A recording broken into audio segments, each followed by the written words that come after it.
ਸਤਿ ਸ਼੍ਰੀ ਅਕਾਲ ਜੀ। ਵਾਹਿਗੁਰੂ ਜੀ ਕਾ ਖਾਲਸਾ, ਵਾਹਿਗੁਰੂ ਜੀ ਕੀ ਫਤਿਹ। ਬੜੇ ਸਮੇਂ ਬਾਅਦ ਤੁਹਾਡੇ ਨਾਲ ਰੂਬਰੂ ਹੋ ਰਹੇ ਹਾਂ। ਰੂਬਰੂ ਵੀ ਇਸ ਕਰਕੇ ਹੋਣਾ ਬੜਾ ਜ਼ਰੂਰੀ ਆ। ਸਭ ਤੋਂ ਪਹਿਲਾਂ ਉਹਨਾਂ ਸਾਰੀਆਂ ਰੂਹਾਂ ਦਾ, ਸ਼ਖਸੀਅਤਾਂ ਦਾ, ਸਾਡੀਆਂ ਭੈਣਾਂ ਦਾ, ਮਾਵਾਂ ਦਾ, ਸਾਡੇ ਭਰਾਵਾਂ ਦਾ ਮੈਂ ਦਿਲੋਂ ਰਿਣੀ ਆ। ਦੇਣ ਨਹੀਂ ਦੇ ਸਕਦਾ ਜਿਨ੍ਹਾਂ ਨੇ ਮੈਨੂੰ ਇੰਨਾ ਪਿਆਰ ਦਿੱਤਾ, ਜਿਹੜੇ ਸੱਚ ਦੇ ਨਾਲ ਖੜੇ। ਤੇ ਮੈਂ ਸ਼ਬਦਾਂ 'ਚ ਬਿਆਨ ਨਹੀਂ ਕਰ ਸਕਦਾ। ਓਵਰਵੈਲਮਿੰਗ ਜਿਹੜੀ ਇੱਕ ਫੀਲਿੰਗ ਆ, ਇਹ ਜਿੰਨਾ ਤੁਸੀਂ ਪਿਆਰ ਦਿੱਤਾ, ਜਿੰਨੇ ਨਾਲ ਖੜੇ ਅਰਦਾਸਾਂ ਕੀਤੀਆਂ, ਤੇ ਇਹੀ ਅਰਦਾਸਾਂ ਕਢਾ ਲਿਆਈਆਂ। ਨਹੀਂ ਤਾਂ ਹਜੇ ਲੱਗਦਾ ਸੀ ਵੀ ਹੋਰ ਟਾਈਮ ਲਾਉਣਾ ਪਊਗਾ। ਜਿਸ ਤਰ੍ਹਾਂ ਈਵਨ ਗੁਰਦੁਆਰਾ ਦਿੱਲੀ ਗੁਰਦੁਆਰਾ ਕਮੇਟੀ, ਉਹਨਾਂ ਦੀ ਟੀਮ, ਸਾਡੇ ਆਪ ਦੇ ਬੰਦੇ, ਆਪਣਾ ਖੋਸਾ ਬਾਈ, ਅਭਿਸ਼ੇਕ, ਮਨਦੀਪ, ਹੋਰ ਬੰਦੇ ਜਿਹੜੇ ਸਾਰੇ ਨਾਲ ਖੜੇ, ਵਰਦੀਆਂ 'ਚ ਖੜੇ, ਵਰਦੀ ਅੱਗ 'ਚ ਨਾਲ ਖੜੇ। ਲੀਗਲ ਹੈਲਪ ਚਾਹੇ ਹੋਵੇ, ਚਾਹੇ ਜੋ ਕੋਈ ਐਡਵਰਸ ਸਿਚੁਏਸ਼ਨ ਸੀ ਉਹਨਾਂ ਨੂੰ ਫੇਸ ਕੀਤਾ, ਤਾਂ ਉਹ ਬਾਕਮਾਲ ਸੀ। ਜਦੋਂ ਜ਼ਮਾਨਤ ਮਿਲੀ ਆ, ਪਹਿਲੀ ਜ਼ਮਾਨਤ ਮਿਲੀ, ਤੁਸੀਂ ਉਹ ਆਰਡਰ ਪੜ੍ਹਿਓ। ਆਉਣ ਵਾਲੇ ਸਮੇਂ ਤੱਕ ਐਗਜ਼ਾਮਪਲ ਦਿੱਤੇ ਜਾਣਗੇ ਉਸ ਆਰਡਰ ਦੇ, ਜਿੱਥੇ ਆਪਾਂ ਇਹ ਕਿਹਾ ਝੂਲ ਦੇ ਨਿਸ਼ਾਨ ਰਹਿਣ ਪੰਥ ਮਹਾਰਾਜ ਦੇ, ਦੇਗ ਤੇਗ ਫਤਿਹ, ਪੰਥ ਕੀ ਜੀਤ, ਰਾਜ ਕਰੇਗਾ ਖਾਲਸਾ। ਇਹ ਸਾਰੀਆਂ ਗੱਲਾਂ ਉਹਦੇ 'ਚ ਲਿਖੀਆਂ ਗਈਆਂ ਵੀ ਇਹ ਕਿਸੇ ਵੀ ਤਰ੍ਹਾਂ ਦੀ ਕੋਈ ਭੜਕਾਹਟ ਨਹੀਂ ਆ। ਇਹ ਤਾਂ ਉਸ ਅਕਾਲ ਪੁਰਖ ਵਾਹਿਗੁਰੂ ਦੀ ਸਾਨੂੰ ਖੁੱਲ੍ਹ ਆ, ਸਾਨੂੰ ਸਾਡੀ ਰਿਲੀਜੀਅਸ ਫਰੀडम ਦੀ ਖੁੱਲ੍ਹ ਆ, ਤੇ ਇਸੇ ਕਨਸਟੀਟਿਊਸ਼ਨ ਦੇ ਦਾਇਰੇ 'ਚ ਰਹਿ ਕੇ ਅਸੀਂ ਇਹ ਸਾਰੀਆਂ ਗੱਲਾਂ ਕਰ ਸਕਦੇ ਹਾਂ। ਸੋ ਬੜੀ ਵੱਡੀ ਇੱਕ ਲੜਾਈ ਲੜੀ ਆ, ਜਿਹੜੀ ਲੀਗਲ ਫਰੰਟ ਤੇ ਵੀ ਲੜੀ, ਆਪਾਂ ਸੋਸ਼ਲ ਫਰੰਟ ਤੇ ਵੀ ਲੜੀ। ਇਸ ਕਰਕੇ ਉਹ ਸਾਰੀਆਂ ਸ਼ਖਸੀਅਤਾਂ ਦਾ ਮੈਂ ਬੜਾ ਦਿਲੋਂ ਰਿਣੀ ਆ। ਧੰਨਵਾਦ ਤਾਂ ਬੜਾ ਛੋਟਾ ਜਿਹਾ ਲਫ਼ਜ਼ ਹੋਊਗਾ। ਔਰ ਤੁਹਾਨੂੰ ਸਾਰਿਆਂ ਨੂੰ ਮਿਲਾਂਗੇ, ਮੇਰਾ ਬੜਾ ਜੀ ਕਰਦਾ ਸਭ ਨੂੰ ਜਾ ਜਾ ਕੇ ਮਿਲਾਂ। ਪਰ ਇਸ ਟਾਈਮ ਸਿਚੁਏਸ਼ਨ ਆ ਜਿਹੜੀ, ਉਹ ਸਿਚੁਏਸ਼ਨ ਪੈਂਡੇਮਿਕ ਜਾਂ ਕਹਿ ਲਓ ਮਹਾਮਾਰੀ ਚੱਲ ਰਹੀ ਆ। ਲੋਕ ਆਪਣੀਆਂ ਜ਼ਿੰਦਗੀਆਂ ਖੋ ਰਹੇ ਆ। ਸੋ ਉਹਨਾਂ ਦੇ ਪਰਿਵਾਰਾਂ ਨਾਲ ਖੜਨਾ, ਜਾਂ ਜਿਹੜੇ ਸਾਡੇ ਕਿਸਾਨੀ ਸੰਘਰਸ਼ 'ਚ ਸਾਡੇ ਬੰਦੇ ਸਾਥ ਛੱਡ ਗਏ, ਉਹ ਕਿਵੇਂ ਛੱਡ ਗਏ? ਸਰਕਾਰ ਦੀਆਂ ਇਹਨਾਂ ਹੁਕਮਰਾਨਾਂ ਦੀਆਂ ਮਾੜੀਆਂ ਨੀਤੀਆਂ ਕਰਕੇ, ਜੋ ਇਹਨਾਂ ਨੇ ਜ਼ੁਲਮ ਸਾਡੇ ਤੇ ਕੀਤੇ ਆ, ਉਸ ਕਰਕੇ ਉਹ ਸਰੀਰ ਵਿਛੋੜਾ ਦੇ ਗਏ। ਉਹਨਾਂ ਸਾਰੇ ਬੰਦਿਆਂ ਦੇ ਘਰੇ ਜਾ ਕੇ ਉਹਨਾਂ ਦੇ ਪਰਿਵਾਰਾਂ ਨਾਲ ਬੈਠੀਏ। ਪਰ ਸਿਚੁਏਸ਼ਨ ਥੋੜੀ ਜਿਹੀ ਠੀਕ ਹੋ ਲੈਣ ਦਿਓ। ਹਜੇ ਸਾਨੂੰ ਇੱਕ ਪਾਸੇ ਸਾਡਾ ਕਿਸਾਨੀ ਸੰਘਰਸ਼ ਚੱਲ ਰਿਹਾ, ਦੂਜੇ ਪਾਸੇ ਜਿਹੜੀ ਆ ਮਹਾਮਾਰੀ ਚੱਲ ਰਹੀ ਆ। ਇਹ ਦੋਨਾਂ ਸਿਚੁਏਸ਼ਨਸ ਨਾਲ ਨਜਿੱਠਣਾ, ਇਹਨਾਂ ਦੋਨਾਂ ਦੀ ਆਪਾਂ ਗੱਲ ਵੀ ਕਰਾਂਗੇ। ਗੱਲਾਂ ਬਹੁਤ ਆ ਕਰਨ ਨੂੰ, ਉਹਨਾਂ ਗੱਲਾਂ ਨੂੰ ਆਪਾਂ ਸਮੇਂ-ਸਮੇਂ ਤੋਂ ਅੱਗੇ ਵੀ ਲੈ ਕੇ ਆਵਾਂਗੇ, ਕਰਾਂਗੇ ਵੀ। ਪਰ ਇਸ ਟਾਈਮ ਜਿਹੜੀ ਲੜਾਈ ਅਸੀਂ ਵਿੱਢੀ ਸੀ, ਸਾਡੀ ਹੋਂਦ ਦੀ ਲੜਾਈ, ਉਹੀ ਸੰਘਰਸ਼ ਹਜੇ ਵੀ ਚੱਲ ਰਿਹਾ। ਸੋ ਉਸ ਸੰਘਰਸ਼ 'ਚ ਸਾਨੂੰ ਇੱਕ ਗੱਲ ਜ਼ਰੂਰ ਵਾਚਣੀ ਚਾਹੀਦੀ ਆ ਵੀ ਸਾਡਾ ਮਕਸਦ ਸੀ ਸਰਕਾਰ ਨਾਲ ਲੜਨਾ, ਗਵਰਨਮੈਂਟ ਨਾਲ ਲੜਨਾ, ਤੇ ਜਿਹੜੀਆਂ ਨੀਤੀਆਂ ਆ, ਜਿਹੜੇ ਨਵੇਂ ਕਾਨੂੰਨ ਬਣਾਏ ਆ, ਉਹਨਾਂ ਨੂੰ ਰੱਦ ਕਰਾਉਣਾ, ਉਸ ਸੰਘਰਸ਼ ਨੂੰ ਜਿੱਤਣਾ। ਉਸੇ ਮਕਸਦ ਤੇ ਅਸੀਂ ਕਾਇਮ ਰਹੀਏ। ਆਪਸ 'ਚ ਅਸੀਂ ਨਾ ਉਲਝੀਏ, ਨਾ ਇੱਕ ਦੂਜੇ ਤੇ ਤੌਹਮਤਾਂ ਲਾਈਏ। ਬੜਾ ਕੁਝ ਕਹਿ ਸੁਣ ਲਿਆ, ਹੁਣ ਮੈਨੂੰ ਲੱਗਦਾ ਸਾਨੂੰ ਇੱਕ ਵਾਰੀ ਫੇਰ ਇਕੱਠੇ ਹੋ ਜਾਣਾ ਚਾਹੀਦਾ, ਏਕੇ 'ਚ ਰਹਿਣਾ ਚਾਹੀਦਾ। ਕਿਉਂ?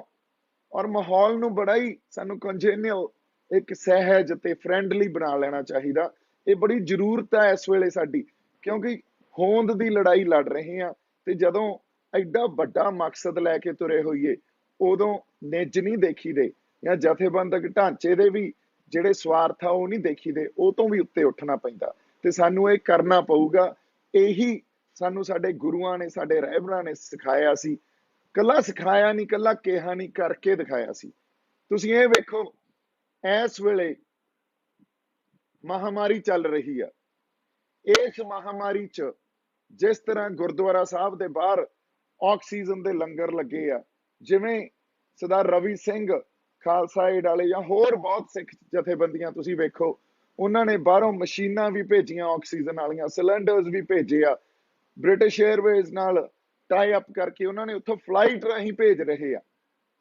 ਇਹ ਸਾਡੀਆਂ ਪਿਰਤਾਂ ਜਿਹੜੀਆਂ ਸਾਡੇ ਗੁਰੂ ਪਾ ਗਏ, ਇਹ ਸਾਡੀਆਂ ਰਵਾਇਤਾਂ, ਅਸੀਂ ਬਹੁਤ ਕੁਝ ਛੱਡ ਗਏ ਹੋਵਾਂਗੇ, ਪਰ ਮਾਣ ਆ ਮੈਨੂੰ ਸਾਡੀ ਕੌਮ ਤੇ ਵੀ ਅਸੀਂ ਉਹਨਾਂ ਪਿਰਤਾਂ ਨੂੰ, ਉਹਨਾਂ ਰਵਾਇਤਾਂ ਨੂੰ ਤੇ ਸਾਡੀ ਸੇਵਾ ਭਾਵਨਾਵਾਂ ਨੂੰ ਹਜੇ ਤੱਕ ਨਹੀਂ ਛੱਡਿਆ। ਕਿਉਂ?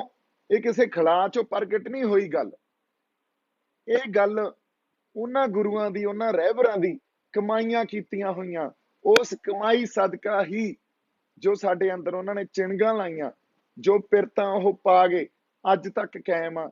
ਔਰ ਅੱਜ ਸਾਰੀ ਦੁਨੀਆ ਇੱਕ ਵਾਰੀ ਫੇਰ, ਜਿਵੇਂ ਇਸ ਕੌਮ ਨੇ, ਸਾਡੇ ਸਾਰੇ ਪੰਜਾਬ ਨੇ ਸੰਘਰਸ਼, ਮੈਂ ਹਮੇਸ਼ਾ ਕਹਿੰਦਾ ਸੀ ਕੱਲਾ ਪੰਜਾਬ ਤੱਕ ਨਹੀਂ ਆ, ਇਹਦੀ ਲੋਕਲ ਸਿਗਨੀਫੀਕੈਂਸ ਨਹੀਂ ਆ, ਇਹ ਨੈਸ਼ਨਲ ਸਿਗਨੀਫੀਕੈਂਸ ਵੀ ਨਹੀਂ ਆ, ਇਹ ਗਲੋਬਲ ਆ। ਤੇ ਅਸੀਂ ਉੱਥੋਂ ਤੱਕ ਪਹੁੰਚੇ, ਔਰ ਬੜਾ ਬਦਨਾਮ ਕੀਤਾ ਗਿਆ, ਬੜਾ ਕੁਝ ਕਿਹਾ ਗਿਆ, ਪਰ ਫਿਰ ਵੀ ਇੱਕ ਵਾਰੀ ਸੱਚ ਸਾਹਮਣੇ ਆ ਗਿਆ।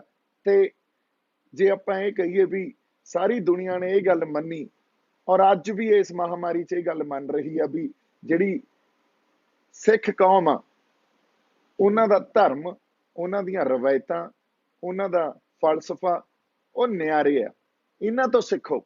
ਬਹੁਤ ਲੋਕ ਜਿਹੜੇ ਬਾਹਰਲੀਆਂ ਸਟੇਟਾਂ ਦੇ, ਅਮਰੀਕਾ 'ਚ, ਕੈਨੇਡਾ 'ਚ, ਉਹਨਾਂ ਦੇ ਗਵਰਨਰਸ ਆ, ਉਹ ਵੀ ਇਹ ਗੱਲ ਕਹਿ ਰਹੇ ਆ ਵੀ ਇਸ ਕਮਿਊਨਿਟੀ ਤੋਂ ਸਿੱਖੋ। ਕਿਉਂ? ਕਿਉਂਕਿ ਜਰਮਾਨੇ ਦੀ ਭਖਿਆ ਤੇ ਗਰੀਬਾਂ ਦੀ ਰੱਖਿਆ। ਕਿਉਂ? ਕਿਉਂਕਿ ਨਿਰਭਉ ਤੇ ਨਿਰਵੈਰ, ਨਾ ਤਾਂ ਅਸੀਂ ਕਦੇ ਕਿਸੇ ਨਾਲ ਵੈਰ ਪਾਲਿਆ, ਨਿੱਜ ਲਈ ਤਾਂ ਅਸੀਂ ਲੜੇ ਹੀ ਨਹੀਂ ਨਾ, ਹਮੇਸ਼ਾ ਲੜੇ ਆ ਤਾਂ ਇੱਕ ਬਹੁਤ ਵੱਡੇ ਪਰਪਸ ਲਈ ਲੜੇ ਆ। ਇਹੀ ਜਿਹੜੀ ਗੱਲ ਆ ਸਾਨੂੰ ਨਿਆਰਾ ਬਣਾਉਂਦੀ ਆ। ਪਰ ਇਸ 'ਚ ਇਹ ਗੱਲ ਨਹੀਂ ਵੀ ਦੂਜਿਆਂ ਨੂੰ ਕਿਤੇ ਆਪਾਂ ਘੱਟ ਲੀਕਦੇ ਆ, ਦੂਜੇ ਵੀ ਸਾਡੇ ਹੀ ਆ, ਇਹ ਸਾਰੀ ਇਨਸਾਨੀਅਤ ਹੀ ਸਾਡੀ ਆ। ਕਿਉਂਕਿ ਮਾਨਸ ਕੀ ਜਾਤ ਸਭੇ ਇੱਕੋ ਪਹਿਚਾਨ, ਬੋ ਦਾ ਸੁਨੇਹਾ ਹੀ ਸਾਡੇ ਰਹਿਬਰਾਂ ਨੇ, ਸਾਡੇ ਗੁਰੂਆਂ ਨੇ ਦਿੱਤਾ। ਅਗਲੀ ਗੱਲ, ਜਦੋਂ ਆਪਾਂ ਸੰਘਰਸ਼ ਦੀ ਕਰਦੇ ਆ, ਸੰਘਰਸ਼ ਦੀ ਗੱਲ 'ਚ ਵੀ ਸਾਨੂੰ ਇੱਕ ਗੱਲ ਸਿੱਖਣੀ ਪਊਗੀ। ਅਸੀਂ ਉਸ ਸਰਕਾਰ ਦੇ ਅਗੇਂਸਟ ਜਾਂ ਉਹਨਾਂ ਹੁਕਮਰਾਨਾਂ ਦੇ ਅਗੇਂਸਟ ਲੜ ਰਹੇ ਆ ਜਿਨ੍ਹਾਂ ਨੇ ਹਜੇ ਤੱਕ ਇੱਕ ਫਾਸਿਜ਼ਮ ਨੂੰ, ਇੱਕ ਫਾਸਿਸਟ ਕੌਨਸਟੀਟਿਊਂਸੀ ਤਿਆਰ ਕੀਤੀ ਆ। ਉਹਨਾਂ ਨੇ ਕਦੇ ਕਿਸੇ ਦੀ ਮਾੜੀ ਜੀ ਗੱਲ ਵੀ ਨਹੀਂ ਮੰਨੀ। ਉਹ ਵੱਖਰੀ ਗੱਲ ਆ ਵੀ ਅਸੀਂ ਜਿਸ ਤਰ੍ਹਾਂ ਇਸ ਸੰਘਰਸ਼ ਨੂੰ ਵਿੱਢਿਆ ਸੀ, ਫਿਰ ਇਸ ਸੰਘਰਸ਼ ਨੂੰ ਅਸੀਂ ਦਿੱਲੀ ਤੱਕ ਪਹੁੰਚਾਇਆ ਸੀ, ਫਿਰ ਨੈਸ਼ਨਲੀ ਪਹੁੰਚਾਇਆ, ਫਿਰ ਇੰਟਰਨੈਸ਼ਨਲੀ ਪਹੁੰਚਾਇਆ। ਕਿਤੇ ਨਾ ਕਿਤੇ ਅਸੀਂ ਵੀ ਕੁਝ ਗਲਤੀਆਂ ਕਰ ਗਏ ਹੋਵਾਂਗੇ।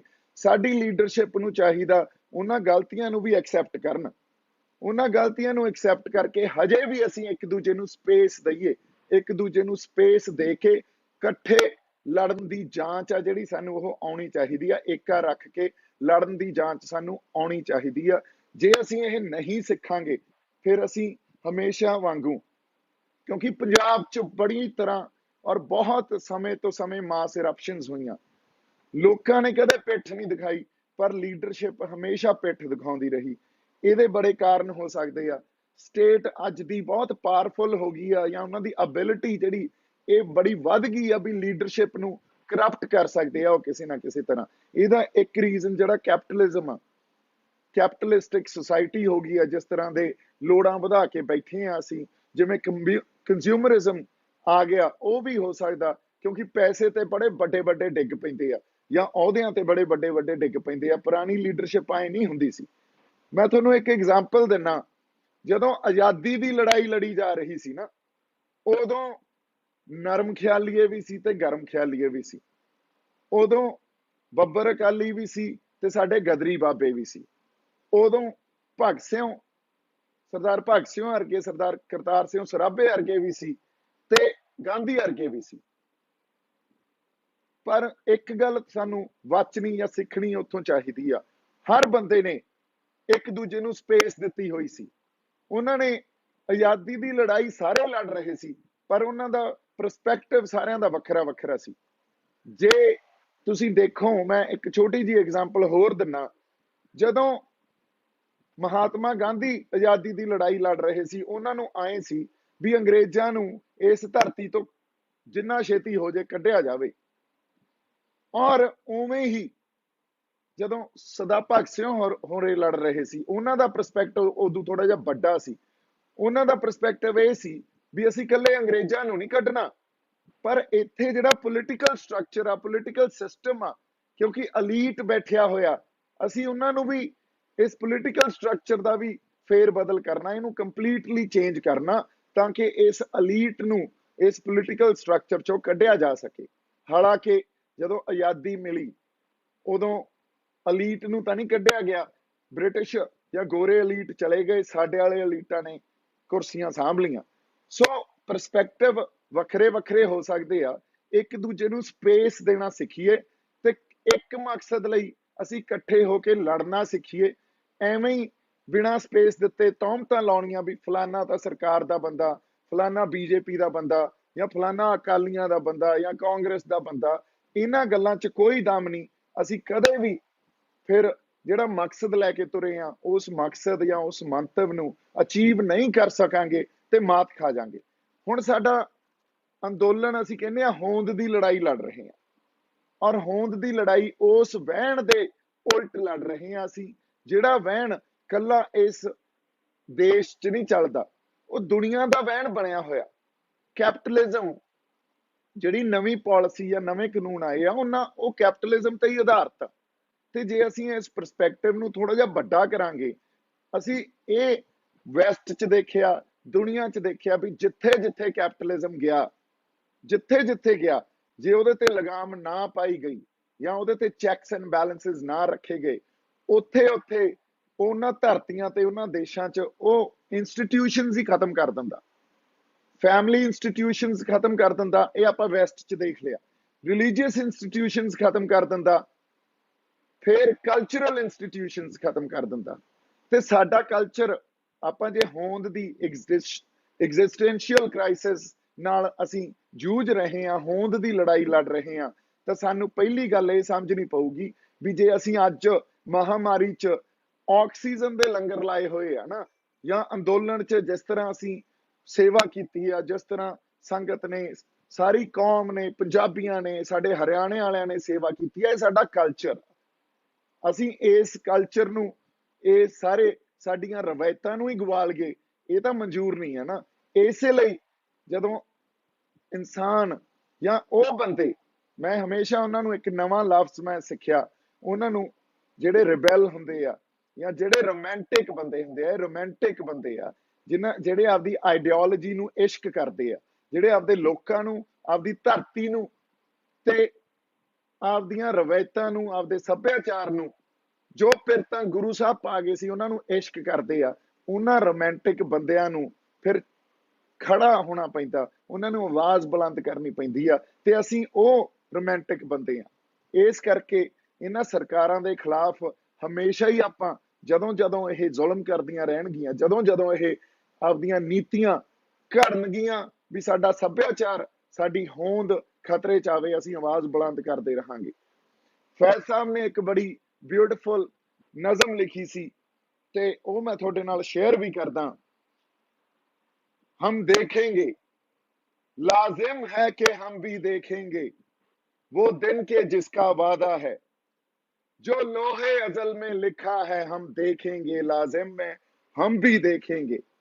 जब जुल्मों सितम के कोहे गरा रूई की तरह उड़ जाएंगे, ये हम माकूमों के पांव तले ये धरती धर धर धड़केगी, और अहले हकम के सर ऊपर जब बिजली कड़कड़ कड़केगी, हम देखेंगे, लाजिम है हम भी देखेंगे। बस नाम रहेगा अल्लाह का, बस नाम रहेगा अल्लाह का, वाहिगुरू दा, राम दा, बस नाम रहेगा अल्लाह का, जो गायब भी है हाजिर भी, जो मंजर भी है नाजिर भी, उठेगा अनहल हक का नारा, जो मैं भी हूं और तुम भी हो, और राज करेगा खलके खुदा, जो मैं भी हूं और तुम भी हो। हम देखेंगे, लाजिम है हम भी देखेंगे। सो ये गल लाजिम आ, आपां देखांगे। सब ताज उछाले जाएंगे, सब तख्त उखाड़े जाएंगे, लाजिम है हम भी देखेंगे। सो गल इत्थों ही जाहिर हो जाती आ, ਅਸੀਂ ਇਹਨਾਂ ਸਰਕਾਰਾਂ ਦੇ ਖਿਲਾਫ ਲੜਦੇ ਰਹਾਂਗੇ, ਆਪਦੀ ਆਵਾਜ਼ ਬੁਲੰਦ ਕਰਦੇ ਰਹਾਂਗੇ। ਇਹ ਸੰਘਰਸ਼ੀ ਬੰਦਿਆਂ ਦੀ ਇਹ ਧਰਮ ਆ, ਉਹਨਾਂ ਦਾ ਰੋਮਾਂਸ ਆ। ਪਰ ਇੱਕ ਗੱਲ ਬੜੀ ਜ਼ਰੂਰੀ ਆ, ਮਾਹੌਲ ਨੂੰ ਸਹਿਜ ਬਣਾਈਏ, एक दूजे दे अगेंस्ट असीं कोई हुण बयानबाजी या भाषा च जिहड़ा तरीका सलीका असीं भुल जाने आ, ओह ना करिए। किसान ਜਿਹੜੇ ਸਾਡੇ ਆਗੂ ਆ ਉਹ ਪ੍ਰੋਗਰਾਮ ਦੇਣ, ਉਸ ਪ੍ਰੋਗਰਾਮ ਤੇ ਡਟ ਕੇ ਪਹਿਰਾ ਦੇਣ, ਆਪਦੀ ਜ਼ਿੰਮੇਵਾਰੀ ਨੂੰ ਸਮਝਣ। ਅਸੀਂ ਉਹਨਾਂ ਦੇ ਨਾਲ ਆ, ਉਹਨਾਂ ਦੇ ਸੋਲਜਰ ਆ। 2-3 ਦਿਨ ਮੈਂ ਪੰਜਾਬ ਤੋਂ ਇੱਥੇ ਮੁੰਬਈ ਆ ਗਿਆ ਸੀ, ਕਿਉਂਕਿ ਲੰਮਾ ਸਮਾਂ ਸਭ ਕੁਝ ਬੰਦ ਪਿਆ ਸੀ। ਘਰ ਵੀ ਬੰਦ ਪਿਆ, ਮੇਰੀ ਕਾਰ ਵੀ ਨਹੀਂ ਸਟਾਰਟ ਹੋ ਰਹੀ ਸੀ, ਹਾਲਾਂਕਿ ਇੱਕ ਹੋ ਗਈ, ਦੂਜੀ ਤਾਂ ਜਮਾ ਹੀ ਨਹੀਂ ਹੋ ਰਹੀ ਸੀ। ਫਿਰ ਆਲਮ ਇਹ ਆ ਵੀ ਇੱਥੇ ਜਿਹਨੂੰ ਵੀ ਫੋਨ ਕਰਦਾ ਉਹ ਹੈਲੋ ਸੁਣ ਕੇ ਜਾਂ ਮੇਰੀ ਆਵਾਜ਼ ਪਛਾਣ ਕੇ ਹੀ ਕੱਟ ਦਿੰਦਾ। ਕਿੱਡਾ ਵੱਡਾ ਤੇ ਸਟਰੋਂਗ ਨੈਰੇਟਿਵ ਚਲਾਇਆ ਗਿਆ ਜਿਹੜਾ ਮੇਰੇ ਖਿਲਾਫ ਇਹਨਾਂ ਨੇ ਚਲਾਇਆ। ਪਰ ਕੋਈ ਨਹੀਂ, ਇਹਨਾਂ ਸਾਰੀਆਂ ਗੱਲਾਂ ਨਾਲ ਜੂਝਿਆ ਜਾਊਗਾ ਜਦੋਂ ਤੱਕ ਤੁਸੀਂ ਬੈਠੇ ਹੋ। ਤੁਹਾਡਾ ਪਿਆਰ ਆ, ਤੁਹਾਡੀਆਂ ਅਰਦਾਸਾਂ, ਉਦੋਂ ਤੱਕ ਮੈਂ ਹੌਸਲੇ 'ਚ ਆ ਤੇ ਹਮੇਸ਼ਾ ਹੀ ਹੌਸਲੇ 'ਚ ਰਹਾਂਗੇ। ਸਾਡੀ ਜਿਹੜੀ ਇੱਕ ਰਵਾਇਤ ਆ ਜਾਂ ਪਿਰਤਾਂ ਜਿਹੜੀਆਂ ਗੁਰੂ ਸਾਹਿਬਾਂ ਨੇ ਪਾਈਆਂ ਹੋਈਆਂ, ਉਹਨਾਂ ਨੂੰ ਅਸੀਂ ਆਪਦੇ ਅੰਦਰ ਜਿਉਂਦੇ ਰੱਖੀਏ। ਉਸ ਗੱਲ ਨੂੰ, ਉਹਨਾਂ ਫਲਸਫਿਆਂ ਨੂੰ ਅਸੀਂ ਕਦੇ ਨਾ ਭੁੱਲੀਏ। ਗੁਰੂ ਸਾਹਿਬ ਦੀ ਯਾਦ ਆਪਦੇ ਅੰਦਰ ਜਿਉਂਦੇ ਰੱਖੀਏ, ਕਿਉਂਕਿ ਉਹੀ ਸਾਨੂੰ ਤਾਕਤ ਦਿੰਦੀ ਆ, ਉਹੀ ਸਾਨੂੰ ਇੱਕ ਚੰਗਾ ਇਨਸਾਨ ਬਣਾਉਂਦੀ ਆ। ਤੇ ਇੰਨੀਆਂ ਕੁ ਗੱਲਾਂ ਅੱਜ ਤੁਹਾਡੇ ਨਾਲ ਕਰਨੀਆਂ ਸੀ। ਇੱਕ ਵਾਰੀ ਫੇਰ ਜਿਨ੍ਹਾਂ ਨੇ ਅਰਦਾਸਾਂ ਕੀਤੀਆਂ ਮੇਰੇ ਲਈ, ਪਿਆਰ ਦਿੱਤਾ, ਉਹਨਾਂ ਦਾ ਮੈਂ ਰਿਣੀ ਰਹਾਂਗਾ। ਉਹਨਾਂ ਨੂੰ ਬਹੁਤ ਛੇਤੀ ਮਿਲਾਂਗੇ। ਅਗਲਾ ਆਪਾਂ ਮੋਰਚੇ 'ਚ ਕਦੋਂ ਜਾਣਾ ਜਾਂ ਉੱਥੇ ਆਪਾਂ ਕੋਈ ਜੋ ਪਲਾਨ ਕਰਨਾ, ਪਿੰਡਾਂ 'ਚ ਜਾ ਕੇ ਸਾਡੇ ਉਹਨਾਂ ਸਾਰੇ ਬੰਦਿਆਂ ਨੂੰ ਮਿਲਣਾ, ਉਹਨਾਂ ਨਾਲ ਬਹਿ ਕੇ ਗੱਲਾਂ ਕਰਨੀਆਂ, ਉਹ ਵੀ ਬੜੀ ਛੇਤੀ ਇਹ ਗੱਲ ਆਪਾਂ ਸਾਹਮਣੇ ਲੈ ਕੇ ਆਵਾਂਗੇ, ਦੱਸਾਂਗੇ, ਸਾਰੀ ਸੰਗਤ ਨਾਲ ਸਾਂਝੀ ਕਰਾਂਗੇ। ਬਾਕੀ ਕਈ ਬੰਦਿਆਂ ਨੂੰ ਕਿਸੇ ਤਰ੍ਹਾਂ ਦਾ ਗੁੱਸਾ ਹੋ ਸਕਦਾ, ਉਹਨਾਂ ਦਾ ਗੁੱਸਾ ਵੀ ਸਿਰ ਮੱਥੇ, ਕੋਈ ਗੱਲ ਨਹੀਂ। ਆਪਦੇ ਬੰਦੇ ਗੁੱਸੇ ਵੀ ਹੋ ਜਾਂਦੇ ਆ, ਉਹਨਾਂ ਦਾ ਹੱਕ ਆ। ਹੌਲੀ ਹੌਲੀ ਉਹਨਾਂ ਨੂੰ ਵੀ ਆਪਾਂ ਪਿਆਰ ਨਾਲ ਮਨਾ ਲਾਂਗੇ। ਬੜੀ ਤਰ੍ਹਾਂ ਦੀਆਂ ਗਲਤ ਫਹਿਮੀਆਂ ਹੋ ਸਕਦੀਆਂ, ਬੜੇ ਲੋਕਾਂ ਨੂੰ ਹੋਈਆਂ, ਹੁਣ ਉਹ ਵੀ ਸਮੇਂ ਨਾਲ ਦੂਰ ਹੋ ਜਾਣਗੀਆਂ। ਹੋਰ ਕੋਈ ਹੱਲ ਨਹੀਂ ਹੁੰਦਾ। ਕਈ ਵਾਰੀ ਉਹ ਮਨ 'ਚ ਬਸ ਬਿਨਾਂ ਕਿਸੇ ਗੱਲ ਤੋਂ ਗੱਲ ਲੈ ਕੇ ਬਹਿ ਜਾਂਦੇ ਆ, ਉਹਦਾ ਆਧਾਰ ਕੁਛ ਨਹੀਂ ਹੁੰਦਾ। ਸੋ ਬੜੀਆਂ ਇਹੋ ਜਿਹੀਆਂ ਗੱਲਾਂ ਵੀ ਮੈਨੂੰ ਲੱਗਦਾ ਸਾਹਮਣੇ ਆਉਣਗੀਆਂ। ਕੋਈ ਨਹੀਂ, ਇਹ ਹਮੇਸ਼ਾ ਹੀ ਰੀਤ ਬਣੀ ਆਈ ਆ ਵੀ ਇੱਕੋ ਵਾਰੀ ਗੱਲ ਨਹੀਂ ਸਮਝ ਆਉਂਦੀ ਹੁੰਦੀ, ਹੌਲੀ ਹੌਲੀ ਸਮੇਂ ਨਾਲ ਸਾਨੂੰ ਗੱਲਾਂ ਸਮਝ ਆਉਂਦੀਆਂ। ਸੋ ਸਮਾਂ ਬੜਾ ਬਲਵਾਨ ਆ, ਬੜੇ ਤਰ੍ਹਾਂ ਦੇ ਜਵਾਬ ਦੇ ਦੂਗਾ। ਇੰਨੀਆਂ ਕੁ ਗੱਲਾਂ ਤੁਹਾਡੇ ਨਾਲ ਕਰਨੀਆਂ ਸੀ। ਮੇਰੇ ਵੱਲੋਂ ਹਮੇਸ਼ਾ ਬਹੁਤ ਸਾਰਾ ਪਿਆਰ ਤੇ ਸਤਿਕਾਰ। ਜਿਉਂਦੇ ਵਸਦੇ ਰਹੋ। ਰਿਣੀ ਰਹਾਂਗਾ ਉਹਨਾਂ ਰੂਹਾਂ ਦਾ, ਉਹਨਾਂ ਸ਼ਖਸੀਅਤਾਂ ਦਾ ਜਿਨ੍ਹਾਂ ਨੇ ਪਿਆਰ ਦਿੱਤਾ, ਜਿਨ੍ਹਾਂ ਨੇ ਅਰਦਾਸਾਂ ਕੀਤੀਆਂ ਮੇਰੇ ਲਈ, ਸਾਡੀਆਂ ਭੈਣਾਂ ਤੇ ਸਾਡੀਆਂ ਮਾਵਾਂ ਦਾ, ਜਿਨ੍ਹਾਂ ਨੇ ਪਾਠ ਸੁੱਖੇ। ਮੈਂ ਹਮੇਸ਼ਾ ਕਹਿਣਾ ਵੀ ਇਹਨਾਂ ਬੰਦਿਆਂ ਦੀ ਦੇਣ ਨਹੀਂ ਦਿੱਤਾ ਜਾ ਸਕਦਾ। ਜੇ ਤੁਸੀਂ ਹੋ ਤਾਂ ਹੌਸਲਾ ਸਾਡੇ 'ਚ ਤੇ ਉਹਨਾਂ ਗੁਰੂ ਸਾਹਿਬਾਂ ਦੇ ਫਲਸਫਿਆਂ ਤੇ ਚੱਲਣ ਦੀ ਹਿੰਮਤ ਆਉਂਦੀ ਆ। ਇਸੇ ਲਈ ਇੱਕ ਹੋਰ ਗੱਲ ਮੈਂ ਜਿਹੜੀ ਸਾਰਿਆਂ ਨਾਲ ਇਹ ਕਰਨੀ ਸੀ ਵੀ ਬਹੁਤ ਛੇਤੀ ਸਾਰਿਆਂ ਨੂੰ ਮਿਲਾਂਗੇ। ਮੈਂ ਹੋਰ 2-3 ਦਿਨਾਂ 'ਚ ਵਾਪਸ ਪੰਜਾਬ ਜਾਣਾ। ਹਜੇ ਕੇਸ ਵੀ ਚੱਲ ਰਹੇ ਆ 2, ਉਹਨਾਂ ਕੇਸਾਂ ਨੂੰ ਵੀ ਆਪਾਂ ਹੈਂਡਲ ਕਰਾਂਗੇ। ਬਾਕੀ ਵੀ ਕਿਸੇ ਸਾਡੇ ਬੰਦੇ ਨਾਲ ਜੇ ਪੁਲਿਸ ਧੱਕਾ ਕਰਦੀ ਆ ਜਾਂ ਕੇਸ ਪੈਂਦੇ ਆ, ਉਹਨਾਂ ਦੀ ਪੈਰਵਾਈ ਵੀ ਕਰਾਂਗੇ। ਸੋ ਜੇ ਕੋਈ ਹੋਰ ਗੱਲਬਾਤ ਕਰਨੀ ਹੋਵੇ ਮੈਨੂੰ ਜਦੋਂ ਪਲੀਜ਼ ਮੈਸੇਜ ਕਰ ਸਕਦੇ ਹੋ। I'm always here and let's be together. That's how we should be now, because we are fighting literally a war against the government. A war in a sense that the way this policy making and the way new policy they have introduced. When I said policy, means 3 farm laws. We have to protest. We started protesting against it, and it actually is our existential crisis. Hond di ladai hai. So let's be together. Let's stay together. It's okay if sometimes our ideologies don't match, but let's give space to each other. That's how it should be. Lots of respect, love to all of you. ਜਿਉਂਦੇ ਵਾਸਤੇ ਰਹੋ। ਸਤਿ ਸ਼੍ਰੀ ਅਕਾਲ ਜੀ। ਵਾਹਿਗੁਰੂ ਜੀ ਕਾ ਖਾਲਸਾ, ਵਾਹਿਗੁਰੂ ਜੀ ਕੀ ਫਤਿਹ।